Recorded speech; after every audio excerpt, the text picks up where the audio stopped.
সাদিয়া চলো আমরা বিয়ে করি। তুই যদি বিয়ে করার শখ থাকে আমার জন্য একটা আইফোন আনলে তখন বিয়ে করব তোমাকে। আচ্ছা সাদিয়া ঠিক আছে, এখনই যাইতেছি। সাদিয়ার জন্য আইফোন আনতেই হইব, না হলে বিয়েই হবে না আমার।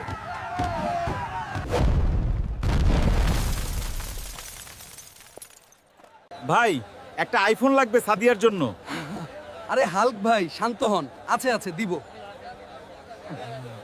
হাল্ক ভাই এইটাই নেন, সবচেয়ে ভালো। এইটাই নেব না, ওইটাও ভালো, সাদিয়া তো খুব পছন্দ করবে। সাদিয়া দেখো তোমার জন্য আইফোন আনছি, এবার চলো বিয়ে করি। হাল্ক, তুমি আমার জন্য একটা আইফোন এনেছো, আমি তোমাকে এখনই বিয়ে করব। চলো। হাল্ক কবুল বলুন। কবুল। কবুল, আমার প্রিয় হাল্ক।